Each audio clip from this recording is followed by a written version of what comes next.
Hey guys, it's been a long time, but I'm finally back and we'll be uploading a lot more content from here on out.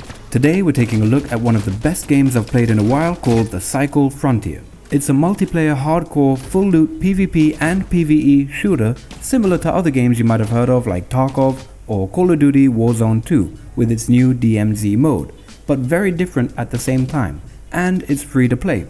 While Tarkov and Warzone DMZ are both great games in their own right, the Cycle Frontier is something truly unique in the genre of looter shooters and offers an experience any hardcore full loot PvP enthusiasts would probably enjoy quite a lot. It's also a lot of fun for those who enjoy PvE or who just want to focus on surviving or gathering while avoiding direct combat or PvP, and we'll get into that aspect of the game later.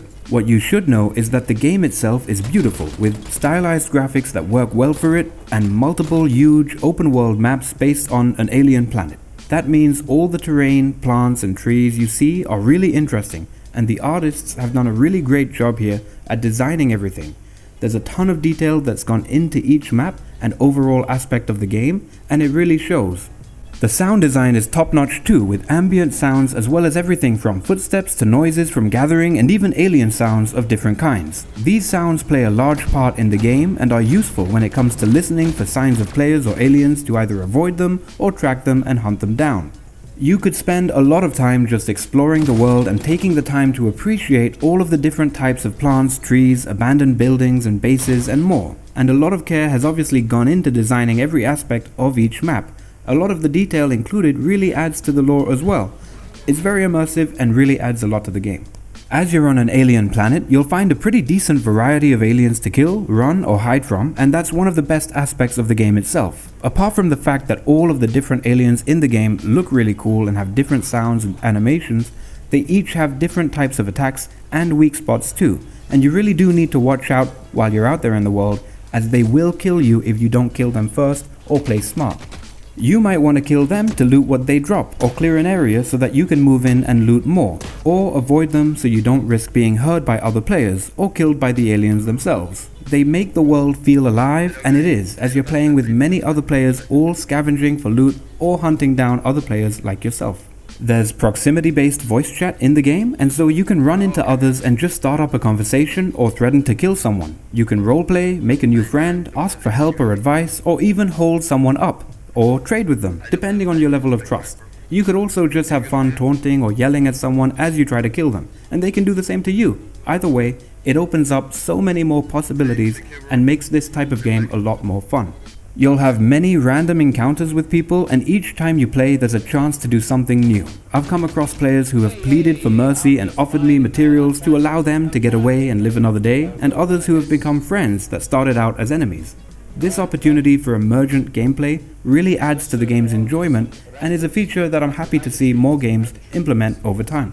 So the main point of this game is to drop into a map with the weapons, armor and tools that you're willing to risk, and then try to get back out with more than you came in with. This is easier said than done, and I don't just mean due to the players that you'll run into, but each map has a different difficulty and different zones you can go into within the open world map to find higher tier loot. There are high danger zones even on the easiest map where aliens will kill you quick and easy, and you can find better loot or materials to gather, but there are just less of those zones on an easy map than there are on a more difficult map. Finding loot is easy enough, but there are considerations that you need to take into account before you even deploy from the main base. Do you want to bring a decent sized backpack or a smaller one so you don't risk losing the bigger one?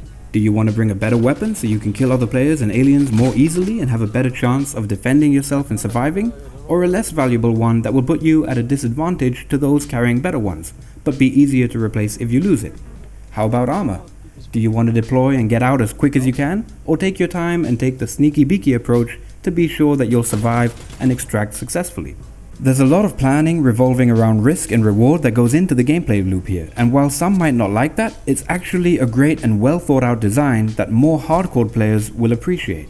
There are few other games that offer this kind of experience, and those that do, such as Tarkov, are a lot more complicated and difficult to get into. The Cycle Frontier is a lot more beginner friendly and explains everything very well from the start, with a voice-led tutorial included. The systems in place are easy enough to understand without having to really dive deep into learning the mechanics of the game, which you'll easily learn over time anyway, and if you want a casual experience, you can just drop in with some light gear and be on your way. but if you want to play as realistically as possible and survive with a real threat of danger from both aliens and enemy players, with or without high value gear, you can do that too, opting for a sneakier approach or something else if that's what you prefer. As you loot stuff and bring it back to the base, you can sell it for credits and then use them to buy more gear as well as upgrade your headquarters, which offer a variety of other perks and have a whole other progression system that you can dive into. Any player using any gun can kill any player using any armor, but depending on the difference in quality of the gear and weapon, this can range from being pretty easy to do to pretty difficult. That's why the standard green or blue quality gear tends to be the most cost effective. Any player using a green or blue quality gun stands a good chance against any player using even purple or red gear if they play well and land their hits more than the better geared player.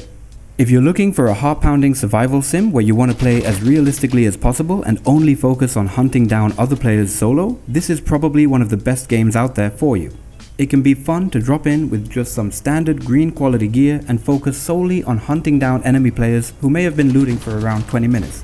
Sneaking around, tracking down an enemy player and sniping them from far, or getting right up to them and firing a full clip right into them at the best opportunity can be a lot of fun and very profitable. You risk barely anything but can loot everything that they had on them, including their potentially high tier gear. But the sounds of you killing them will be heard by other players, so you need to think fast, loot the person and then get away. You could have all the loot you'd ever want with a large backpack and a stockpile of valuable materials, but you'll still need to survive and make it all the way through to a successful extraction. This is what makes the game as thrilling and as exciting as it can be.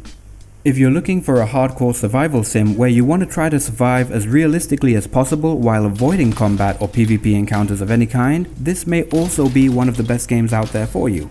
You can deploy and focus on gathering materials or loot in general, either running around fast so that it's difficult for anyone to get you in their sights long enough to shoot you down if they see you, or play in a sneaky beaky way, avoiding any sounds heard from a distance and any players or aliens you may see from afar. You could focus on building up your bank balance in-game and upgrading your headquarters, while avoiding combat or PvP as much as possible, if that's what you prefer to do. This game truly offers a great experience to a wide variety of players, especially for those looking for a more hardcore, in-depth survival sim that offers the potential for emergent gameplay and a well-designed in-game economy and progression system. It may not be perfect, but it is free and it does tick a lot of boxes. And I think the game just deserves more attention, as while it has a lot of people playing it regularly, I feel like it has kind of flown under the radar overall.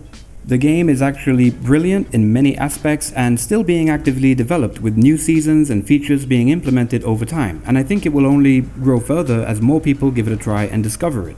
Anyway, that's all for this video guys. I hope it helped some of you out there who'd never heard of this game and maybe want to give it a try. And if you enjoyed the video and want to see more, please leave a like and subscribe, and I'll see you guys in the next one.